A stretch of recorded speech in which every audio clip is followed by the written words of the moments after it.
Assalamualaikum warahmatullahi wabarakatuh.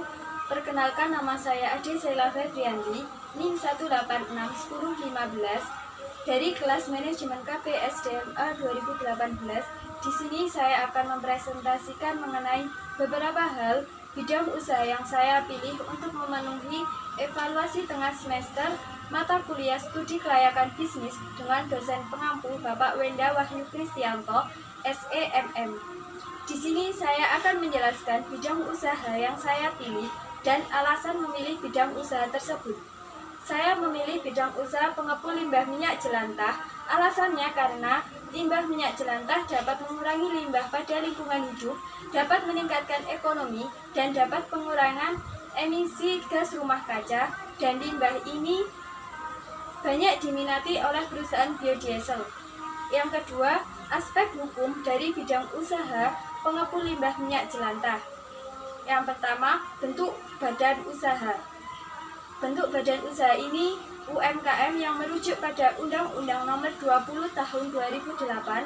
UMKM merupakan usaha milik perseorangan atau badan usaha perorangan yang produktif dan memenuhi kriteria yang ditulis oleh undang-undang. Aset maksimal dari usaha ini adalah 50 juta rupiah dan sedangkan omset maksimalnya 300 juta rupiah. Syarat legalitas badan usaha yang pertama SIUP, TDP, dan SITU. Syarat legalitas lain yang harus dipenuhi yakni menyusun akta pendirian perusahaan, mendaftarkan akta pendirian perusahaan. Para pemilik usaha wajib memiliki NPWP pribadi dan NPWP badan usaha, IMB, izin lingkungan, MOU dengan pihak Biosolar, dan ADART. Selanjutnya, analisis SWOT.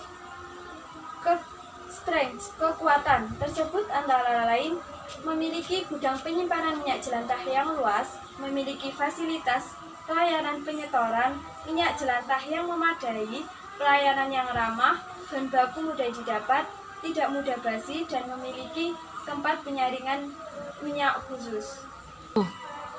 Selanjutnya, weakness. Adapun kelemahan dari usaha yang kami jalankan yakni persaingan pengepul minyak jelantah yang semakin meningkat dan banyaknya masyarakat belum sadar akan pentingnya menjaga kesehatan. Selanjutnya, opportunity. Adapun peluang terhadap usaha minyak jelantah yang kami jalankan yakni 1. Dapat memperluas usaha dengan membuka unit-unit baru di setiap kecamatan di Kabupaten Jombang dan dapat meningkatkan perekonomian ibu-ibu rumah tangga. Adapun ancaman dengan usaha yang kami jalankan diantaranya yaitu harga minyak jelantah dari pihak Biosolar yang turun dan persaingan dari perusahaan lain. SWOT, Strategic Planning. Strength, Opportunity, Strategic Planning. Minyak jelantah adalah kebutuhan sehari-hari dan biosolar juga selalu dibutuhkan oleh bahan bakar kendaraan sehari-hari. Selanjutnya, Business Opportunity Strategic Planning. Memberikan hadiah atau reward kepada nasabah yang menabung lebih dari rata-rata agar nasabah lebih semangat dalam mengumpulkan limbah minyak jelantah. Strength Strategic Planning dapat membuka unit-unit baru di setiap kecamatan yang ada di Kabupaten Jombang agar usaha tersebut semakin melebar luas dan banyak mendapatkan keuntungan untuk pemilik usaha maupun nasabah. Selanjutnya, Weakness Trade Strategic Planning. Kami dapat memberikan harga tertinggi kepada nasabah tanpa merubah harga patokan dari pihak Pertamina Biosolar. Selanjutnya, analisis lingkungan makro. Yang pertama, analisis dampak ekonomi. Dapat meningkatkan kondisi ekonomi dan tingkat konsumsi masyarakat, mendorong masyarakat dalam menabung. Yang kedua, analisis dampak sosial budaya. Usaha yang kami jalankan ini masyarakat dapat meningkatkan kesehatan lingkungan dengan cara tidak mengkonsumsi minyak jelantah ulang tetapi ditabung yang dapat meningkatkan perekonomian masyarakat Indonesia. Yang ketiga, analisis dampak politik. Pengusaha sangat mempertimbangkan kebijakan dari pemerintah. Salah satu bentuk kebijakan harga yang diberlakukan oleh pemerintah, tetapi kami mengikuti kebijakan harga dari pihak Pertamina Biosolar. Yang keempat, analisis dampak teknologi.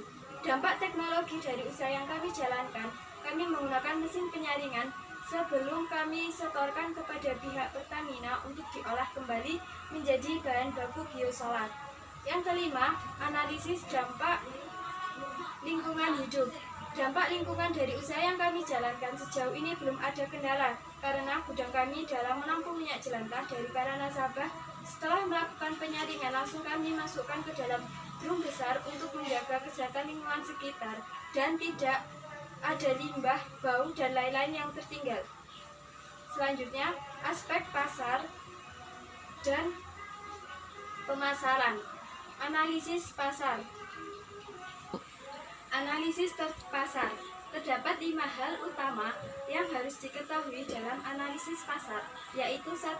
Gambaran struktur produk pasar, di mana kita mengidentifikasi produk-produk yaitu dengan cara memilah-milah minyak jelantah tersebut.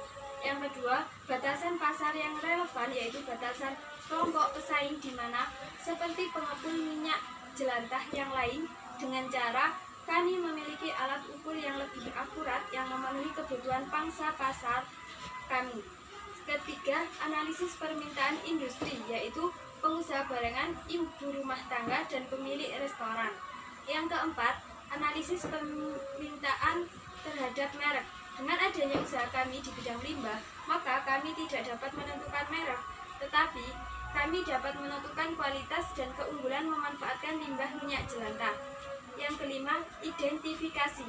Di zaman saat ini, ketika kami meneliti di perusahaan biogas solar, kami dapat mengetahui bahwa minyak jelantah dapat digunakan sebagai bahan baku biosolar. Yang selanjutnya, bauran pemasaran kontemporer. Yang pertama, produk minyak jelantah menjadi salah satu bahan baku biosolar. Tempat pengepulan ini menjadi salah satu tempat yang dicari oleh perusahaan biosolar. Selanjutnya, price. Sebagai pengepul, kita tidak bisa menentukan harga secara asal. Semua harus melalui tahap kalkulasi yang tepat, sehingga harga tersebut tidak membawa dampak negatif bagi perkembangan sebuah bidang usaha.